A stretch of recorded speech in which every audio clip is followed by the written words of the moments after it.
మనం బైబిల్ గ్రంథాన్ని చూసినప్పుడు ప్రభు అంటాడు, మీరు తృప్తి కలిగి ఉండుట మీరు నేర్చుకోండి అని చెప్పాడు. ఎలా ఉండాలంట? తృప్తి కలిగి ఉండాలి అని.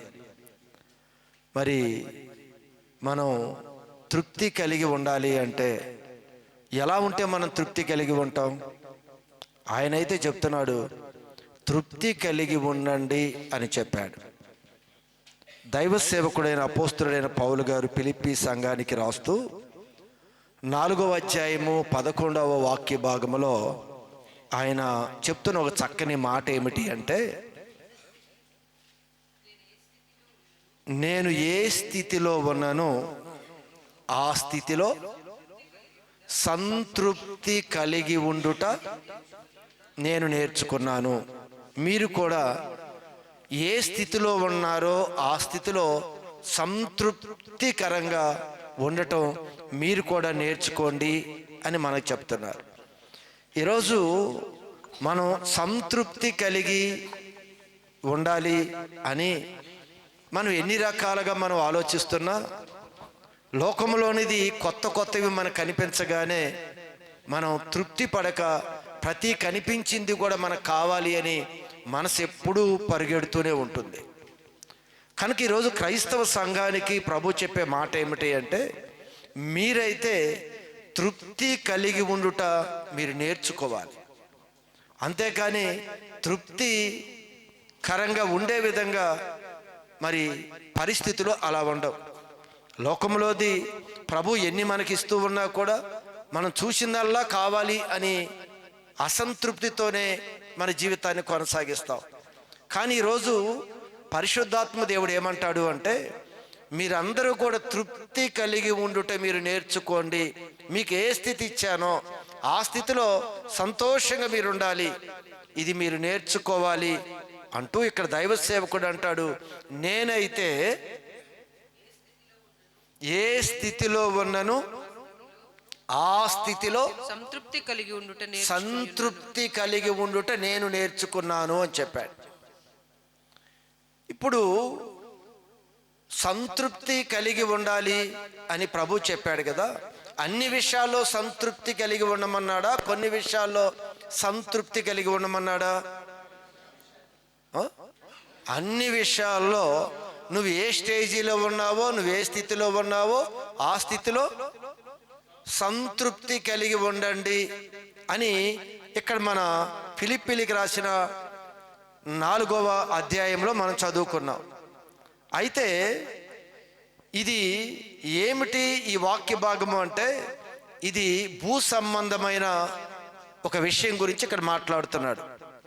ఇదే దైవ సేవకుడు ఇక్కడ రోమాపత్రిక 12వ అధ్యాయము 11వ వాక్య భాగంలో ఏమని మాట్లాడుతున్నాడు పరిశుద్ధాత్మ దేవుడు? ఇక్కడ తృప్తి కలిగి ఉండండి అని చెప్పినది భూ సంబంధమైన విషయాల గురించి ఆయన చెప్పాడు. ఇక్కడ మరొక మాట ఏమంటున్నాడు? ఆసక్తి విషయంలో మీరు మాంద్యులు కాక డల్లర్స్గా ఉండొద్దు. ఆసక్తి ఆత్మీయ జీవితంలో మీరు డల్లర్స్గా ఉండకూడదు. తృప్తి కలిగి ఉండమని చెప్పాడు కదా.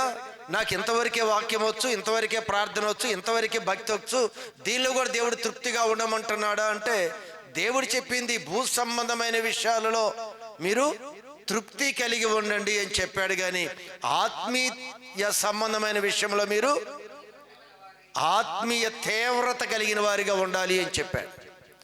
దీనిలో తృప్తి కలిగి ఉండటానికి ప్రభు ఒప్పుకోవటం లేదు. ఏ విషయంలో మనం తృప్తి కలిగి ఉండాలి అంటే, శరీర సంబంధమైన భూ సంబంధమైన విషయాల్లో ఏ స్థితి ఉందో అక్కడ తృప్తిగా ఉండు. కానీ ఆత్మీయత విషయంలో నీవు తృప్తిగా ఉండటానికి వీలు లేదు. నువ్వు ఎలా ఉండాలి? అక్కడ ఏం రాస్తున్నాడు? ఆసక్తి విషయంలో మీరు మాంద్యులుగా ఉండొద్దు, ఆత్మయందు తీవ్రత అంటే ఏమిటి అంటే, ఎప్పుడు కూడా ఆత్మ మండించబడుతూ ఉండాలి. తీవ్రత అంటే వెలిగింపబడుతూ ఉండాలి.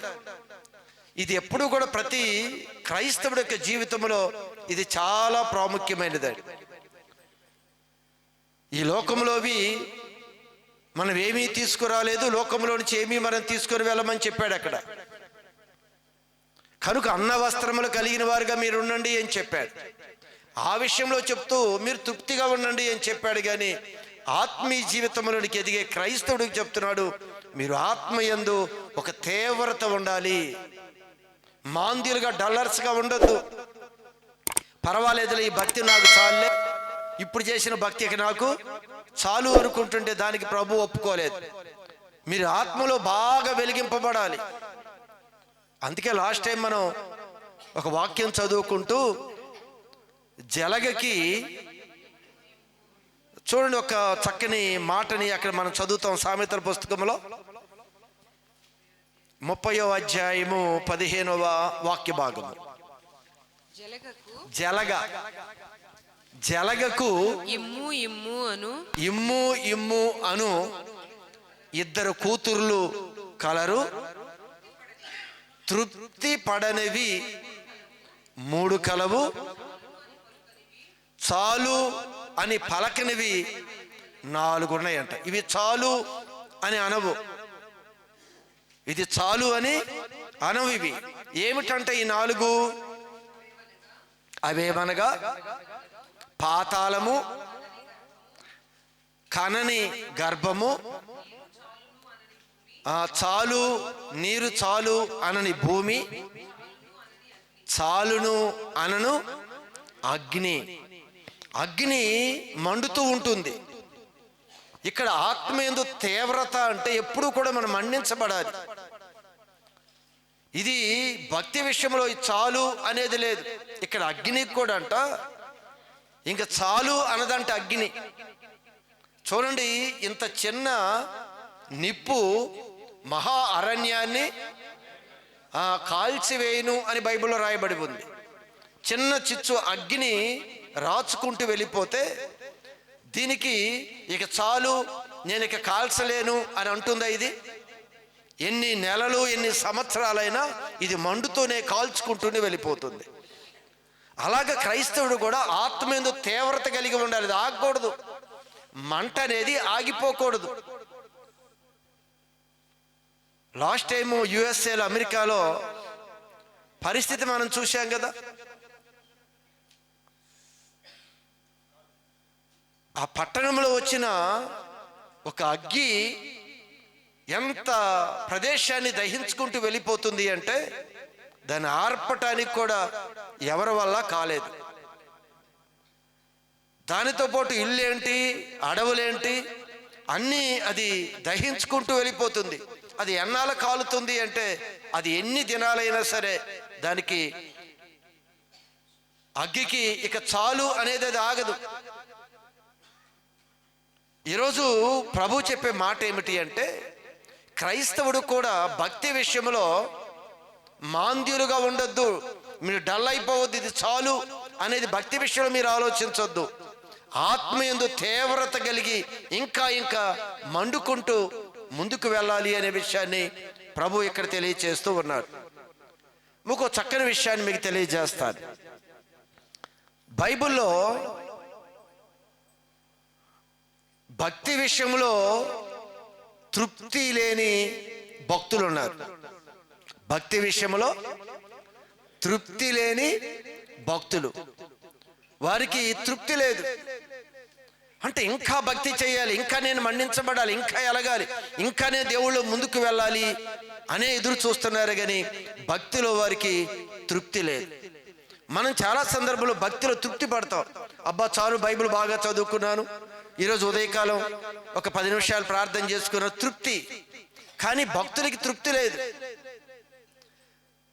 తృప్తి లేని భక్తిలో కొనసాగుతున్న భక్తులు బైబిల్ గ్రంథంలో చాలా మంది ఉన్నారు. వీళ్ళు భక్తులు, కానీ భక్తుల వారికి ఏమి లేదు, తృప్తి లేదు. మనకి ఏ విధంగా అయితే భూ సంబంధమైన వాటిలో తృప్తి లేదో వారికి ఆత్మ సంబంధమైన విషయాల్లో వారికి తృప్తి లేదు. వారికి ఒక విషయాన్ని మీరు గమనించగలిగితే దానియేలు గురించి మనకు తెలుసు. ఎవరు భక్తుడైనా దానియేలు. ఈ దానియేలు ఒక అన్య దేశంలో నివసిస్తున్న సమయంలో ఆ దేశంలో ఒక మంచి స్థితిలో ఉన్నాడు దానియేలు. ఒక మంచి స్థితిలో ఉన్నాడు దానియేలు. ఈ దానియేలుని ఏ కోణంలో చూసినా కూడా దానియేలులో తప్పులు ఎక్కడా కూడా వారికి కనిపించటం లేదు. ఏదైనా రాజుకు కంప్లైంట్ ఇచ్చి ఆయన ఇచ్చిన ఒక స్థానం నుంచి కిందకి దించి వేయాలి అని ఆ దేశంలో పెద్దలు అందరూ ప్రయత్నం చేశారు. కానీ దానియేలులో ఏ లోపమైనను ఏ తప్పైనను వారికి కనిపించలేదు. అదేంటి, పరాయి దేశం నుంచి వచ్చాడు, ఈ దేశంలో మంచి స్థితిలోనికి వెళ్ళాడు, మాకన్నా రాజు ఎక్కువగా ప్రేమిస్తున్నాడు ఆ వ్యక్తిని అనుకున్నారు. సరే, ఏదో ఒక విధంగా ఈ దానియేలుని దించాలి అనుకున్నారు వీరు. కానీ దానియేలుని దేవుడు హెచ్చిస్తూనే ఉన్నాడు.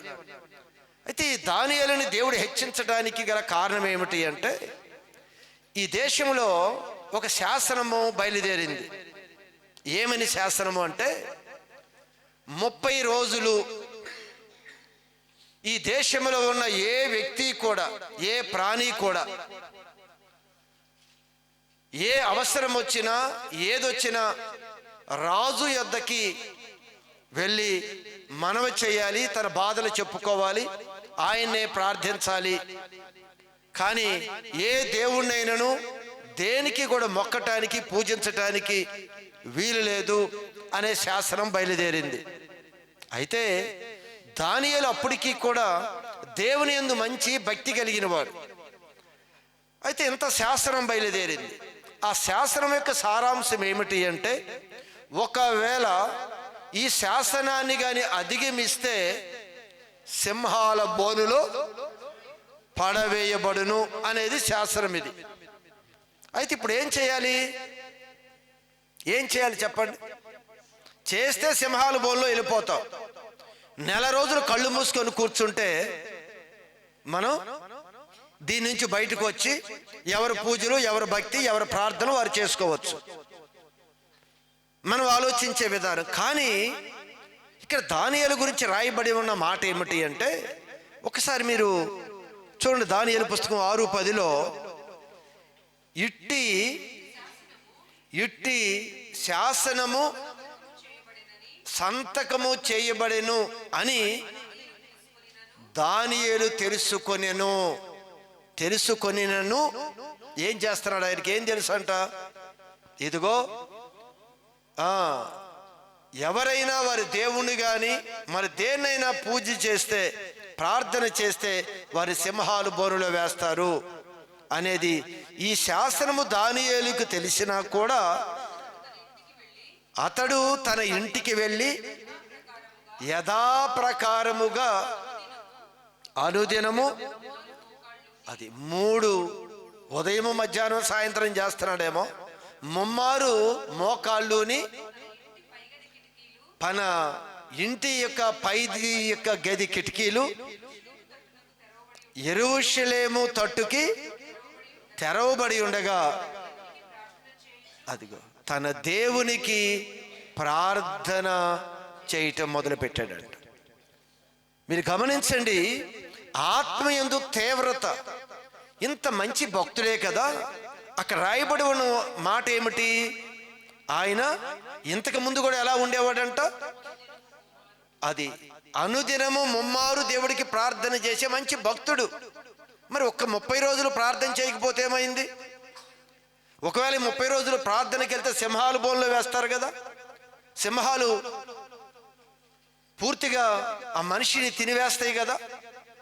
మరి ఈ 30 దినాలు కళ్ళు మూసుకుంటే చక్కగా తర్వాత దేవుడు పని చేయొచ్చు కదా అని అనుకోవటం లేదు ఈ భక్తుడు. అదే ఆత్మయందు తీవ్రత. ఈరోజు లోకములో ఎన్ని రకాల అడ్డులు వచ్చినా, ఎన్ని రకాల పరిస్థితులు వచ్చినా, దేవునికి పనికి అంతరాయం కలిగిస్తున్నా కూడా ఇదిగో ఆత్మయందు తీవ్రత కలిగిన వారు వారి యొక్క విధానంలో నుంచి అడుగులు వెనక్కి వేయరు. అయ్యో వచ్చింది కదా, కొద్ది దినాలు పక్కకు తప్పుకుందామనేది అనుకోరు. ఏం చేస్తాం మనం ఆలోచించండి.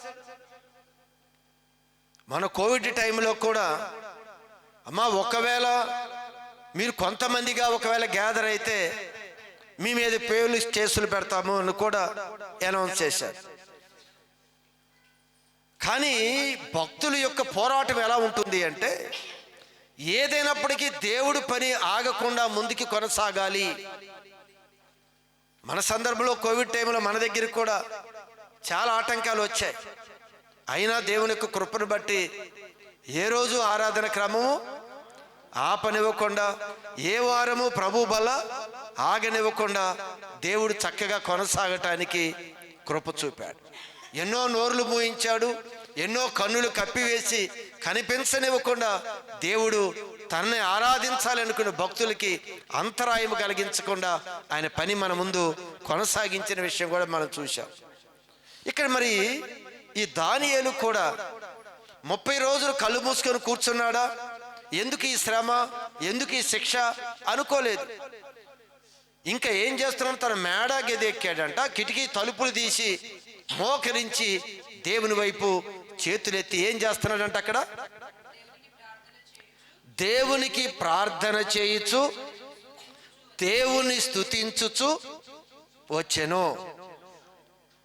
ఆయనకంట ప్రార్థన చేస్తున్నాడంట, దేవుని యొక్క గొప్పతనాన్ని బట్టి దేవుని స్తుతిస్తూ ఆరాధిస్తూ ఉన్నాడంట. మూడవది కింద రాస్తే ఆయనను బతిమిలాడుకొనుచుండెను.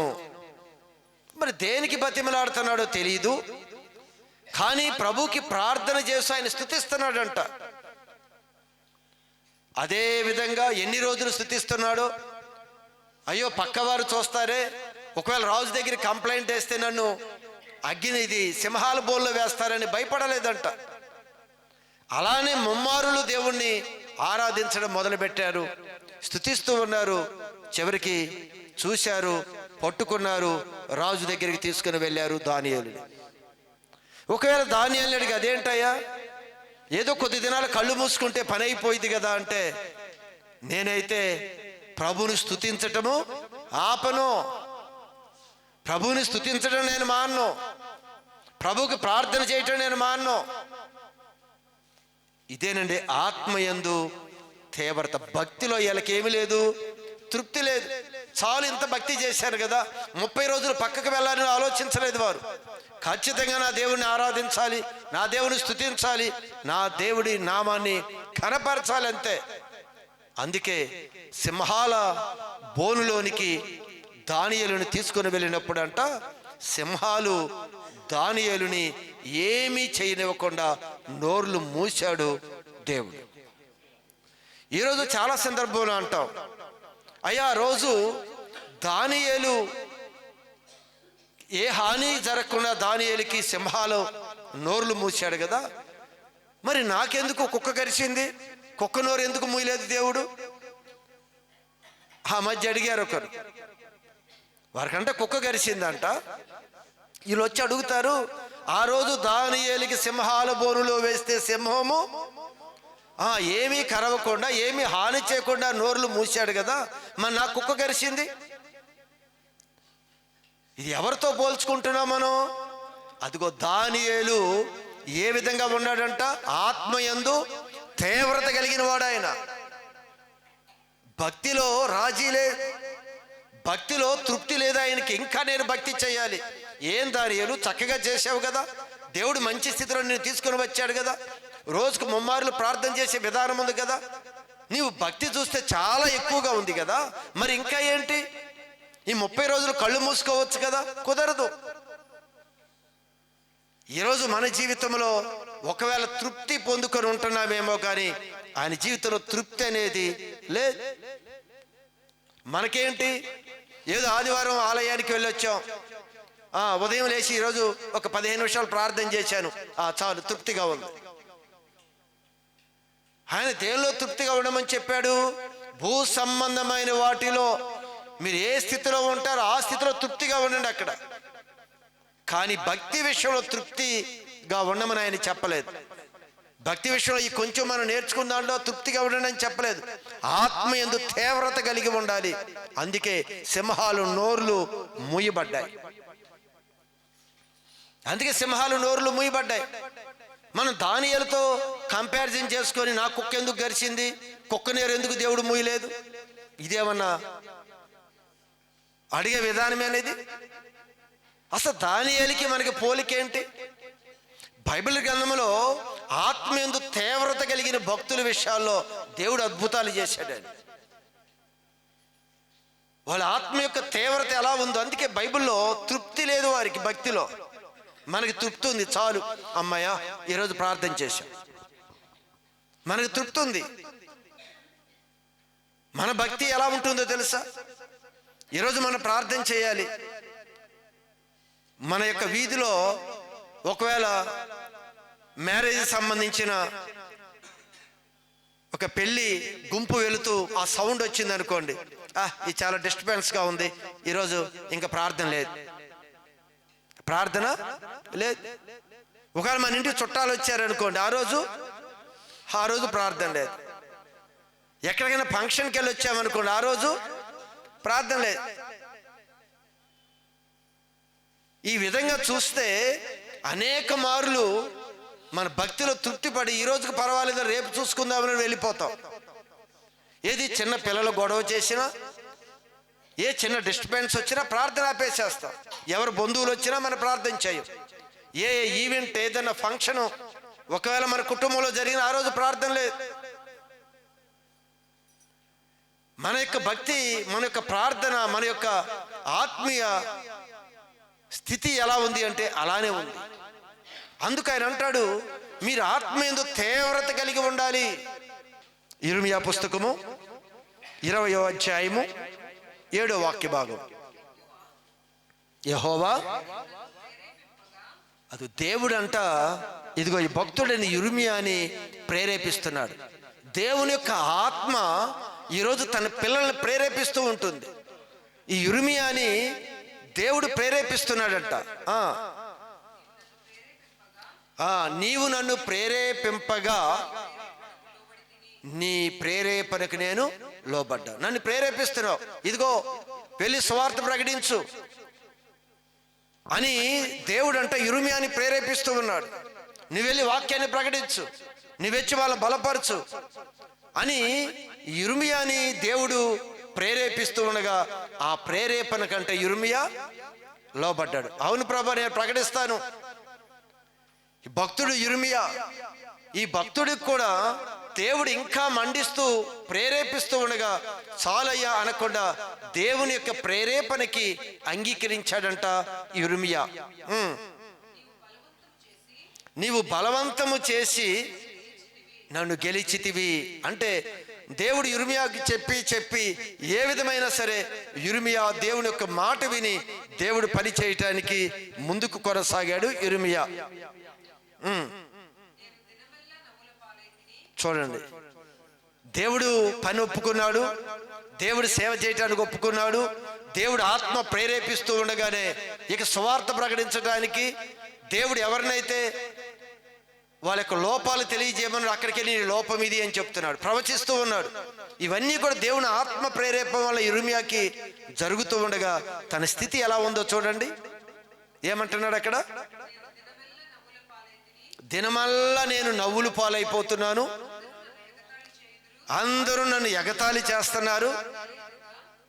ఏలయనగా నేను మాట్లాడేటప్పుడల్లా అది బలాత్కారము జరుగుతున్నది, దోపుడు జరుగుతున్నది అని అది ఈయన దేవుడంట వెళ్ళి నువ్వు ప్రకటించు. బలాత్కారం ఉంది అక్కడ, దోపుడు జరుగుతుంది అంటే అక్రమం జరుగుతుంది, అన్యాయం జరుగుతుంది, నువ్వు వెళ్ళి ప్రకటించు నా పిల్లలకి, వారందరూ కూడా పాపంలోకి వెళ్ళిపోతున్నారు అని ఈయనంట ప్రకటించమని దేవుడు ఆత్మ బలవంతం చేస్తూ ఉన్నాడు. ఈరోజు చాలా సందర్భంలో ఇక్కడ నుండి సేవకుడు దేవుడు ఏదైతే మాట్లాడిస్తున్నాడో సేవకుడు మాట్లాడేటప్పుడు కూడా ఎన్నో యుద్ధాలు జరిగినవి ఉన్నాయి. ఎక్కడో కాదు, మన మందిరంలోనే జరిగాయి. మన మందిరంలోనే ఈ దేవుని యొక్క వాక్యాన్ని బట్టి యుద్ధానికి వచ్చిన వారు ఉన్నారు కూడా. అది ఎప్పుడు మీతో నేను పంచుకోలేదు. ఇక్కడ ఇర్మియా పరిస్థితి అదే. లోపలేమన్నా ఇదిగో ఏమని ప్రకటించమంటున్నాడంట? దేవుని యొక్క ఏమని ప్రేరేపిస్తున్నాడు దేవుడు? బలాత్కారము జరుగుతున్నది, దోపుడు జరుగుతున్నది అని అది వెరిగెత్తి చాటింపాల్సి వచ్చింది. చాటిస్తుంటే ఏమవుతుందంటే ఈయనకి దినమెల్లా ముందు చెప్పాడు. ముందు అసలు ఏమన్నాడు ప్రాబ్లం? అది అందరూ ఎగతాళి చేస్తున్నారంట. నేను నవ్వులు పోలైపోయాను, నేను ఎగతాళి చేస్తున్నారు అందరూ. నువ్వేమన్నా ప్రకటించమని చెప్తున్నావు, నేనేమన్నా ప్రకటిస్తున్నాను, వాళ్ళ దోషాన్ని చూపిస్తున్నాను, వారి పాపాన్ని ఖండిస్తున్నాను, నువ్వు వెళుతున్న మార్గం కాదు అని నేను ప్రకటిస్తూ ఉన్న కొలది నాకు శ్రమ ఎక్కువ అయిపోతుంది కాదా? ఈరోజు మీరు గమనించండి, ఈ భక్తుడికి ఇంకా దేవుడు పని చేయాలని ఆసక్తి ఉంది. దేవుడు చెప్పగానే నేను చేస్తాను ప్రభు అనుకున్నాడు, ముందుకు వెళ్ళిపోతున్నాడు. ఇదిగో ఇలా ప్రకటిస్తున్నంత కాలము కూడా అతనికి శ్రమ, అతనికి అవమానం వస్తుందంట. అంటూ ఏమన్నాడు? దినమెల్లా యెహోవా మాట నాకు అవమానమునకును అపహాస్యముకును కారణమైపోయాయి. ఆయన మాట ప్రకటిస్తే నాకు అవమానమే, మాట ప్రకటిస్తే నా మీదకి యుద్ధానికి వస్తున్నారు, ఏది చేసినా సరే అవమానపరుస్తున్నారు, వీధిలో చులకనగా మాట్లాడుతున్నారు నన్ను. ఒకవేళ ఇది నేను మానేద్దాం, ఇక వద్దు, ఇక ఇది ప్రకటించుకోకుండా ఉందాం, ఏదో నా దానిలో తృప్తిపడి ఉందాము అని ఒకవేళ నేను అనుకుంటే అది నా హృదయములో అగ్ని వలె మండుచు నా ఎముకలలో మూయబడినట్లుగా ఎముకలన్నిటిని కూడా కాల్చి వేస్తూ ఉంది. ప్రకటించు ఆత్మయందు తీవ్రత. ఒకవేళ నేను చాలు, ఇంత శ్రమ వస్తుంది, కష్టాలు వస్తున్నాయి, ఇబ్బందిగా ఉంది, శరీర బలహీనతలు వస్తున్నాయి, కాదు ఇంత పరిచర్య నేను ఆపేస్తాను, నా ప్రార్థన ఇంకా చాలు, నేను ప్రకటించడం నాకు ఇబ్బందులు వస్తున్నాయి కదా, ఇక నేను ప్రకటించను అని అనుకుని ఒకవేళ మౌనంగా ఉంటేనంట లోపల ఆత్మ తీవ్రత, కాదు దేవుని నేను ప్రకటించాలి, శ్రమ వచ్చినా కష్టం వచ్చినా ఏ అవమానాలు వచ్చినా నిందలు వచ్చినా సరే నేను దేవుని గురించి ప్రకటించాలి అని అంట లోపల మండుతుందంట. అదే ఆత్మయందు తీవ్రత. ఇది భక్తిహీనులా కాదు, భక్తులు. ఒకవేళ అంతవరకు సాలిద్దాము అనుకున్నా కూడా అది ఆగటలేదు, అగ్ని మండుతూనే ఉంది, ఎముకల్లో దాచినట్లుగా ఉందంట. ఎముక లోపల అగ్గి పెడితే ఏమవుతుంది?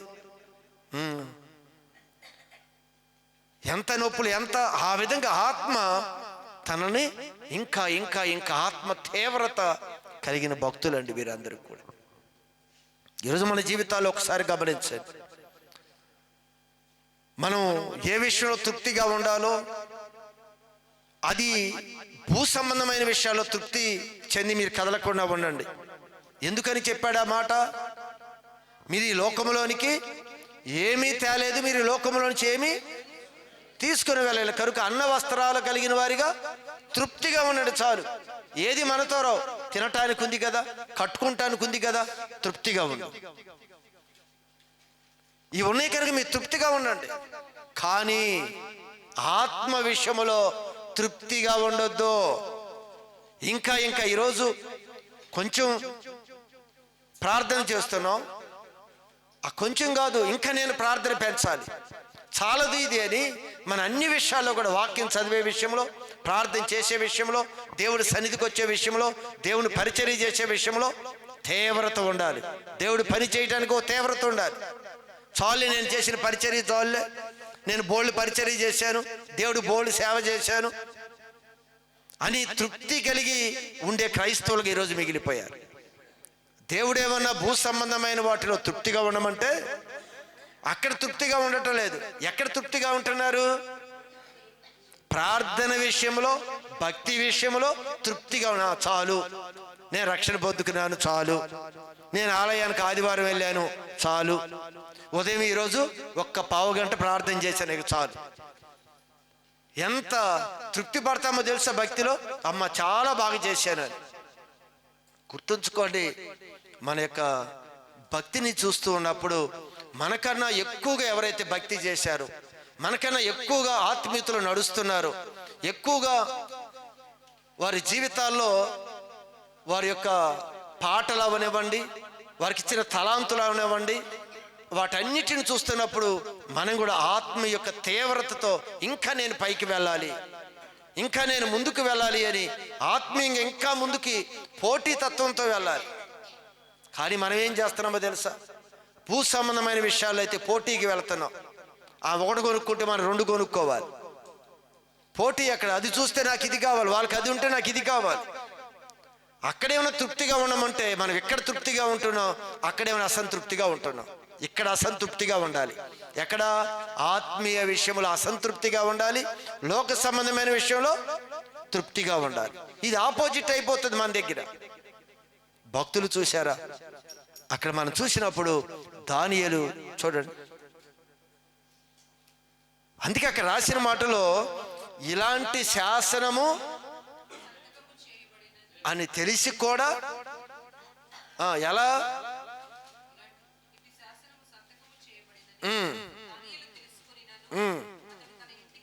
వెళ్ళి అది యథాప్రకారం అంటే ఇంతకుముందు భక్తి చేసేవాడా చేయనివాడా? ఇంతకుముందు భక్తి చేసిన వాడే, కానీ దాన్ని అయితే ఎట్టి పరిస్థితుల్లో విడిచిపెట్టక దానిలో ఇంకా ముందుకు వెళ్ళటానికి భక్తులు ముందుకు వెళ్ళారు. ఈరోజు మన ముందు చాలా మంది భక్తులు ఉన్నారు, అనేకమైన కృపా వరాలు కలిగిన వారు ఉన్నారు. వాటన్నిటి మధ్యలో మనం కూడా ఇదిగో వాటి వైపు చూసుకొని ఇంకా తీవ్రత కలిగి ముందుకు వెళ్ళాలి. ఈరోజు దేవుడు పని చేసేటప్పుడు, పరిచర్య చేసేటప్పుడు, స్వార్థ ప్రకటించేటప్పుడు మనకు కూడా అవమానాలే. మన బైబిల్ పెట్టుకొని రోడ్ల మీద వెళ్ళాలి అంటే మనకి అవమానాలే, నిందలే. అదే చెప్తున్నాడు ఇక్కడ. ఆయన పని చేయాలని నేను అనుకున్నానా, నాకు నిందలే అవమానాలే మిగులుతున్నాయి. అయ్యా మీరు చేస్తుంది తప్పు అని దేవుడు ప్రకటించమన్నాడు. ప్రకటిస్తే ఏమవుతుంది? యుద్ధం జరుగుతుంది. ఇలా చేయొద్దు అని ప్రకటిస్తే యుద్ధం జరుగుతుంది. అయినా ఒకవేళ మానేద్దామా? మనకెందుకులే, వాళ్ళే దేవుడే చూసుకుంటాడు. ఒకవేళ వదిలేద్దాము అనుకుంటే లోపల ఉన్న ఆత్మ అగ్గి ఆగటలేదు. ప్రకటించు, మాట్లాడు. ఇలాగా భక్తి విషయంలో తృప్తి లేని భక్తులు ఇంకా బైబిల్లో మరికొంతమంది ఉన్నారు. మరి ప్రభు చిత్తమైతే వచ్చే వారం నేను చెప్తాను. తృప్తి లేకుండా భక్తి అసలు ఎలా కొనసాగించారో మనం ఖచ్చితంగా ఈ వాక్య భాగాన్ని మనం నేర్చుకోవాలి, ధ్యానించాలి. దానిలో ప్రభు యొక్క చిత్తాన్ని మనం కూడా నెరవేర్చాలి. ఇక్కడ అంటున్న యిర్మీయా భక్తుడు ఏ విధంగా అయితే దేవుని యొక్క చిత్తాన్ని నెరవేర్చడానికి ఆత్మీయందు తీవ్రత కలిగి అతను ముందుకు వెళుతున్నాడో, మనందరం కూడా ఆత్మీయ స్థితిలో మరి తృప్తి కాకుండా అక్కడ మనం అసంతృప్తితోనే ఇంకా నేను కావాలి, ఇంకా నాకు కావాలి అనే విధంగా మన భక్తి కొనసాగిద్దాం. దేవుడు మనందరినీ అలాంటి స్థితిలో మనందరినీ ఆయన నడిపించునుగాక. ఆమేన్. చిన్న ప్రార్థన చేస్తాను. ప్రేమ స్వరూపి అయిన యేసు ప్రభువా,